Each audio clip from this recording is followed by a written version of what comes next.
Olá pessoal, tudo bem com vocês? Se liga no Portal do Estudante e na TV Educação que vamos começar mais uma aula. Sou a professora Conceição Alencar e começa agora sua aula de língua portuguesa. E na aula de hoje nós vamos ver um pouquinho sobre a estrutura das palavras, as desinências nominais. Então, só voltando para relembrar vocês que essa parte está relacionada à morfologia. A nossa gramática, ela é toda dividida em partes. A morfologia, a sintaxe, a estilística, a fonologia. A fonologia é aquela parte da gramática que vai estar relacionada aos sons, aos fonemas, às letras.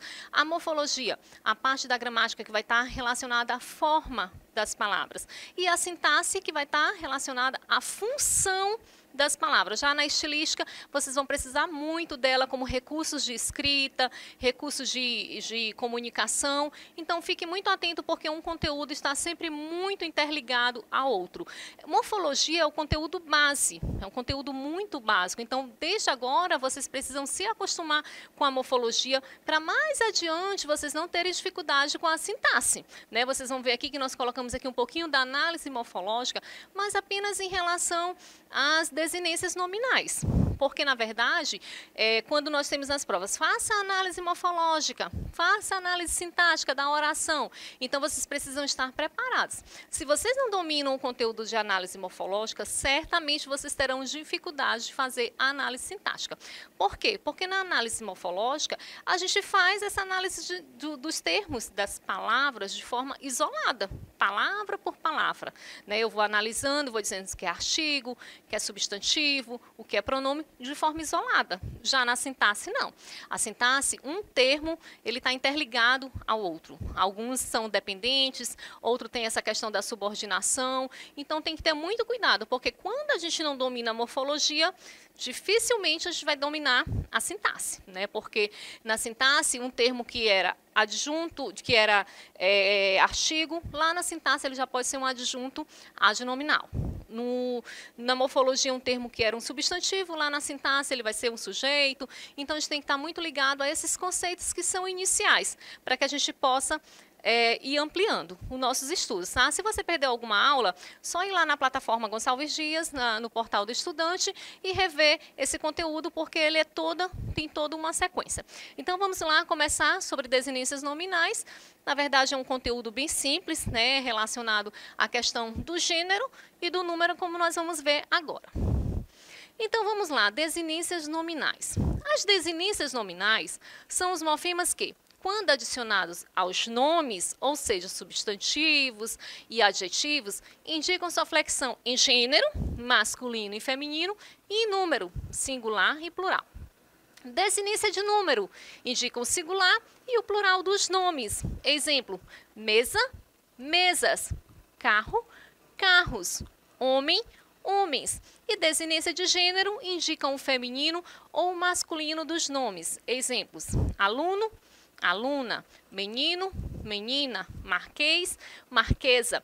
Então, turma, a desinência nada mais é do que isso. Ela serve para quê? Para indicar o gênero e o número das palavras. Gênero masculino e feminino, número singular e plural. Mais uma vez, eu reforço, que eu já reforcei nas aulas anteriores, que nós estamos falando em relação à gramática normativa. Nós sabemos que ao longo do tempo, nós vamos tendo muitas modificações no nosso modo de falar, no nosso modo de ver a vida, né? Então, atualmente, muitas pessoas não se identificam nem com o gênero masculino e nem com o gênero feminino, e daí surgem alguns pronomes neutros para tratar, relacionar a essas pessoas, mas vale ressaltar que aqui eu estou falando unicamente da gramática normativa, tá? Para que não fique essa dúvida em relação à gramática normativa e em relação a esses outros termos que estão aí em evidência e em desenvolvimento, em estudo também.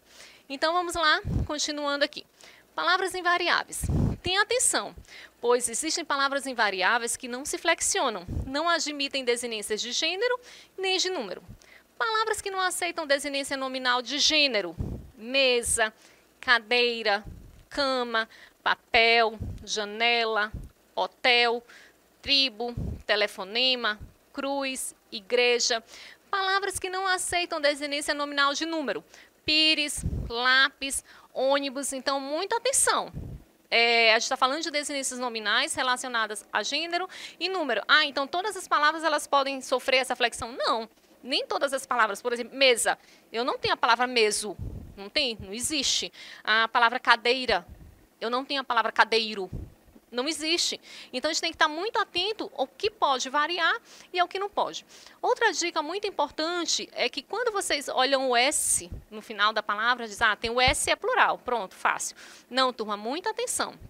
Nem sempre o S ele é indicativo do plural, tanto nos nomes como nos verbos. Aqui, no caso, a palavra lápis, ônibus, pires, ela não dá um indicativo de plural. Só porque tem o S, está dando um indicativo de plural? Não, muita atenção. Acontece também nos verbos. Eu estudo, tu estudas. O tu é a segunda pessoa do singular. Então, esse S aí, ele não me dá uma ideia de plural. Então, nós temos que estar muito atentos a essas questões. Morfemas presos e livres. Quando o morfema por si só encerra o significado de um vocábulo, ele é chamado de livre. Os morfemas presos, por sua vez, são aqueles que sozinhos não detêm significado. Muito simples isso aqui. A questão, o próprio nome, ele já dá uma ideia de significado para a gente. O que é preso, o que é livre, né?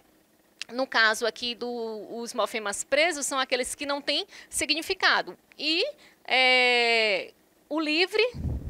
Desculpa, os morfemas presos, por sua vez, são aqueles que sozinhos não detêm significado. Por exemplo, o má. Má é um morfema livre. Por quê? Porque apenas a palavra má, ela já te dá uma ideia do significado. Quando eu falo má, você já consegue idealizar, você já consegue pensar numa situação, você já consegue pensar numa frase. E o S sozinho, ele é um morfema que ele indica o quê? Ele indica o plural. Mas ele sozinho, ele vai ser apenas uma letra S. Eu não sei, eu não vou saber que aquela letra S está me indicando uma ideia de plural, se ele estiver sozinho. Vai ser apenas uma letra do alfabeto. Por isso, morfemas presos e morfemas livres, tá? Classificação. Lexicais e gramaticais. São morfemas lexicais, substantivos, os adjetivos, os verbos e alguns advérbios de modo. Lembram dos advérbios de modo? Bem, mal, atentamente, tranquilamente, calmamente. Muitos advérbios de modo terminam com esse sufixo mente, né? A gente estudou já essa questão do prefixo, que vem antes da palavra, e também do sufixo que vem depois da palavra. São morfemas gramaticais. Os artigos, os pronomes, os numerais, as preposições, as conjunções e os demais advérbios, bem como os elementos mórficos que indicam número, gênero, modo, tempo e aspecto verbal. Na verdade, os lexicais é aquele que, a partir dessas palavras, a gente pode formar várias outras palavras. Tem uma derivação, assim, quase infinita, né, de tantas palavras que a gente pode ir formando. E os gramaticais está mais relacionado aos artigos, aos pronomes, aos numerais, relacionado também aos aspectos verbais. Vamos fazer aqui a análise morfológica em relação à estrutura das palavras, como eu falei para vocês. Na verdade, a análise morfológica ela é mais detalhada. Quando vocês se depararem com uma oração e vocês tiverem que fazer a análise morfológica dessa oração, vocês vão ter que dizer a classificação gramatical de termo por termo dentro da oração. Tá certo? Aqui não, aqui a gente está vendo só em relação à estrutura das palavras. Por exemplo, facilmente. Qual é o radical? Radical fácil, né? E o sufixo mente. Então, aqui a gente teve apenas o acréscimo do sufixo. A gente poderia fazer muitas outras variações, né? Facílimo, facilmente, várias outras variações.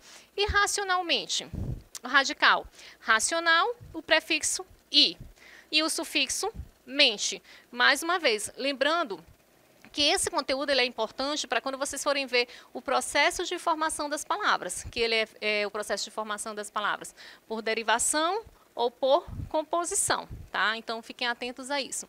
Traumáticos, o radical trauma, o sufixo tico e desinência nominal de número S, né? Se eu tiro S, a palavra ficaria no singular. Então, marca aí a desinência de plural. Pavores, o radical pavor, desinência nominal de número, as, que dá essa ideia também. Muita atenção à formação do plural, tá, turma? É um conteúdo que é bastante cobrado. A gente pode pensar, plural é muito fácil, a gente viu lá no ensino fundamental, principalmente a formação dos substantivos compostos, o plural dos substantivos compostos. Vale essa dica, anotem aí para vocês procurarem e estudarem esse conteúdo depois, o plural dos substantivos compostos. Medo, radical, né? E a vogal temática, o O, né? A gente tem as vogal temática verbais e as vogais temáticas nominais. Quando eu falo nominais, turma, está relacionado aos nomes. Quais seriam os nomes? Substantivos, adjetivos, tá? Então, relacionada a nomes. Continuando aqui na análise morfológica. Raras. Tem o radical, ra, né? Até a letra R. A desinência nominal de gênero, o A, e a desinência nominal de número, o S. Por quê, turma? A gente pode fazer outras variações dessa palavra. Rara, raro, raros, raro. Então, posso colocar tanto no masculino como no feminino, posso colocar tanto no singular quanto no plural. Imaginamos, radical, image, a vogal temática, a, o tema, imagina, desinência modo temporal, mos, e desinência de número e pessoa, s. Vamos só relembrar aqui o que é a vogal temática, né? No verbo, a vogal temática vai ser aquele que marca a conjugação. Quais são as conjugações verbais que a gente tem? Primeira, segunda e terceira conjugação. Quais são os verbos da primeira conjugação? Todos os verbos que terminam em AR. Cantar, falar, namorar, dançar, todos que terminam em AR. Seria a desinência verbal, né, da primeira conjugação. E os verbos da segunda conjugação? Os verbos que terminam em ER e os verbos que terminam em OR. Na verdade, temos poucos verbos com R. Compor, decompor, propor.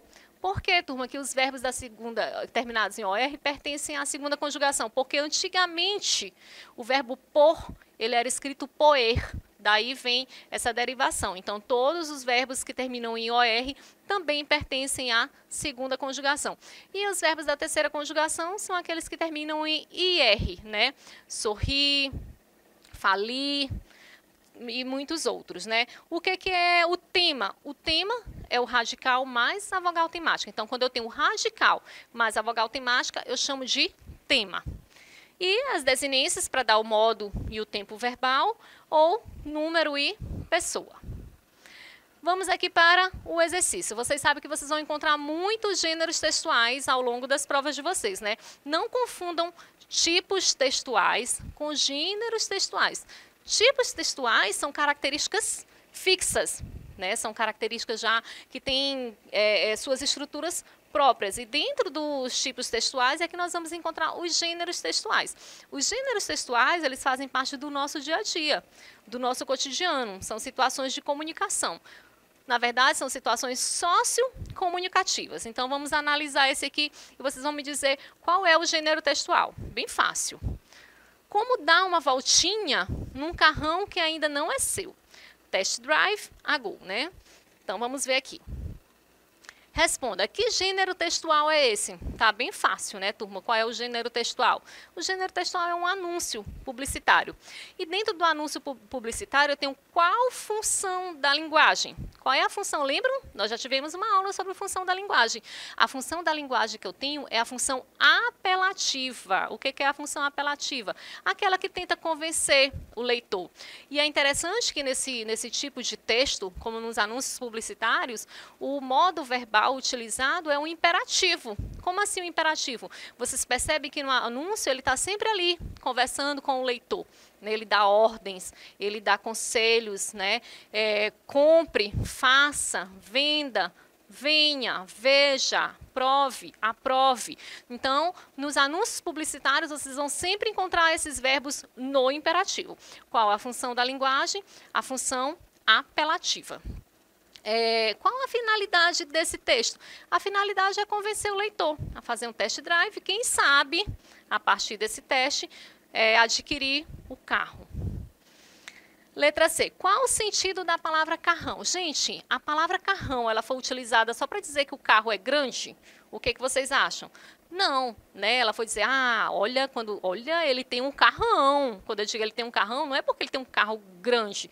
Eu quero dizer que ele tem um carro potente, que ele tem um carro bonito, um carro moderno, né? Então, nem sempre as palavras, quando elas têm essa terminação no final, às vezes elas não indicam só aumentativo ou diminutivo.